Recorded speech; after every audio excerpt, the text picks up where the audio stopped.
means Kai means sound or the sound. Lasa means dance.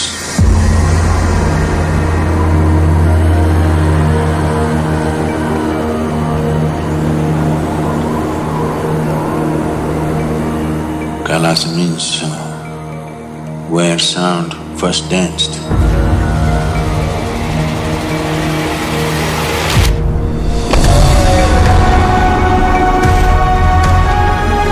What it means is it is a place where creation first began to happen, where there was nothing, absolute stillness. Sound started dancing.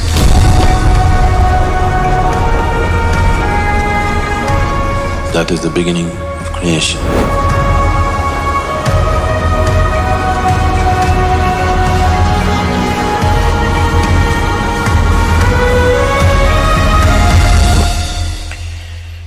The modern science has another way of saying this. They are saying this universe began with a big bang. Sound, of course. So where the sound danced? So the Kailasa that you went to and came is it's an imitation. It's not the real thing.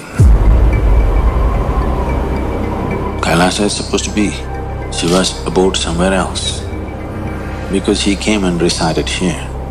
This also was called Kailas.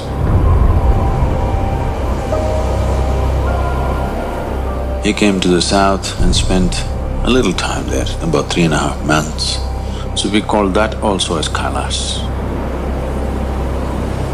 Wherever he resides, we call that as Kailasa.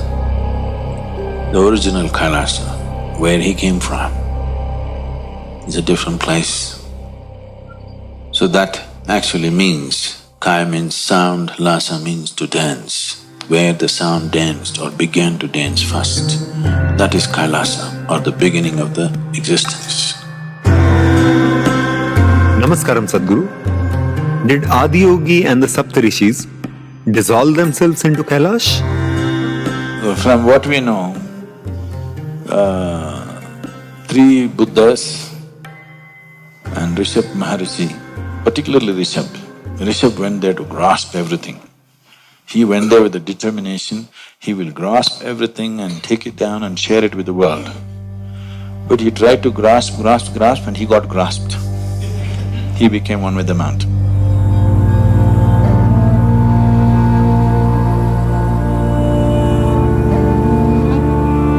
They say similar things happen with 2 or 3 born religion masters.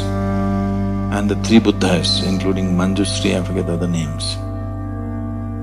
It might have happened with a few other yogis, many maybe in the history of time. But Saptarishis were sent away. They went to different parts of the world. Adiyogi did not leave his body here on this planet, that much we know. Where he went back to the real Kailash, not the one that we call Kailash.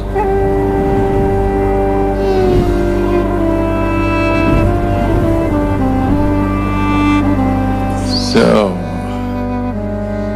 Shiva must have been a little homesick to call that mountain Kailash.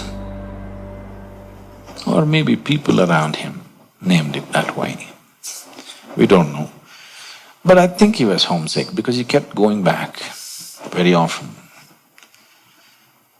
This was… but for some reason, probably because of visa problems, he could not take Parvati with him because the transport system was such that the human body could not take it. So he always left her on the banks of Mansarovar and went away.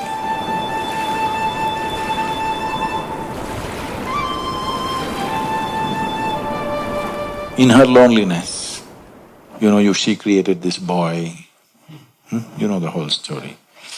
So she breathed life into him because this is a gallivanting husband. He's gone for 10 years, 12 years at a time because the places that he travels are so far away, no way she can go, but he lands there. So Shiva left, she waited, and she felt hopelessly alone, so she created this boy. Let's assume it took 1 or 2 years for her to feel so hopelessly alone. Then she created, and the boy grew up to be 10 years. That means 12, 13 years he was gone. Maybe his problem was he could enter the solar system only at certain times. Probably. I'm almost certain it was so, that he could not enter at will. He entered only when it was in a certain phase, otherwise he could not enter. So if he went away, normally it took either 6 years or 12 years. So he was absent most of the time. Whenever he went, it's either gone for 6 years or for 12 years. So if he went away for 24 years, that means he was not interested in the woman anymore. 12 years means because of other reasons that he could not come back within that time. So, about did Shiva leave his body here? No. No parentage, no childhood, no old age, no grave. That is the life of Shiva. Only for a certain time he was here. He is here in many ways, but as a person, he was here only for a certain phase. He came as an adult, he left as an adult. If he died here, definitely they would have made a monument for that, some kind. At least in the lore it would have lived that this is where he left his body. It would be a very significant thing for all the people, because for the huge following that he had even in those times when he was there, definitely they would have set up something. He did not. And what happened to Parvati? Did she attain Mahasamadhi?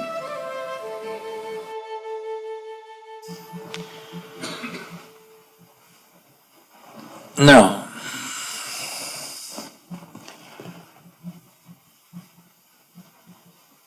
Or you can say yes in certain way. Seeing what's been happening in Mansarovar, half-built bodies and stuff and whatever.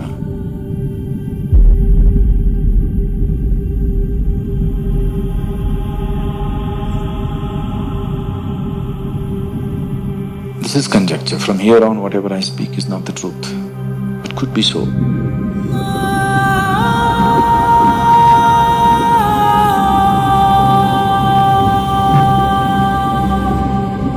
Looking at the workshop in Mansarovar, one conjecture could be that these forces or these beings could be responsible for the making of the human beings. That's one theory.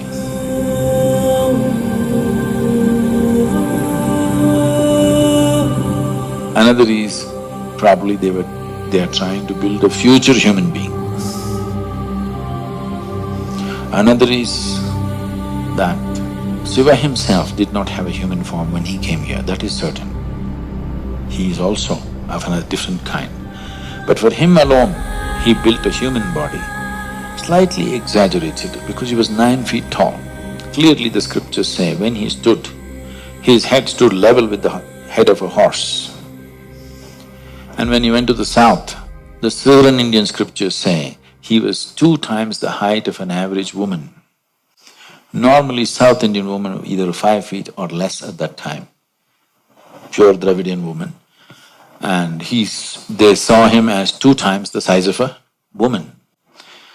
So some later on scriptures described him as 11 feet because they took today's average height. No, 9 feet is probably appropriate. Probably he built a stature like that. Either it is the mistake of the engineers, or he wanted a stature where naturally attention would come and his work would become easy. Suppose somebody came and stood here who was 9 feet, you just listen to him, isn't it?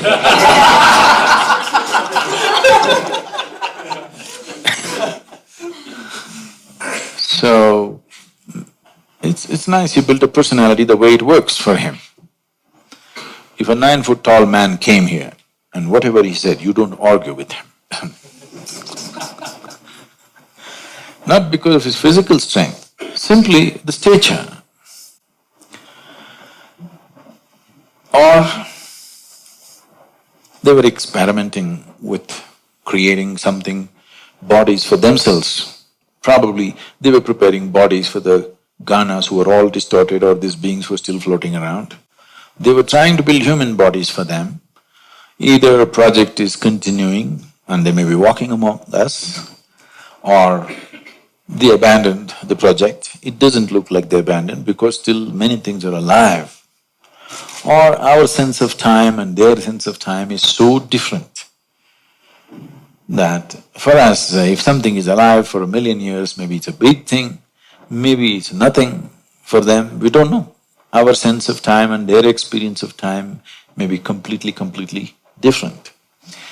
So these are all the many possibilities, and or it may be just a project Parvati that they were seeing how to make her into something else, to transport her to where they want. Because we have not heard of her. Sati's body fell all over the place, we know that. But we have not heard of Parvati's, so probably they managed to transport her with them. This is all conjecture.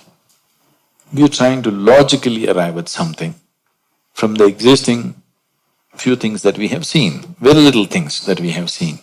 We are trying to build a story around that, and whatever stories that we build has to fit into our framework of logic, which may not mean anything at all.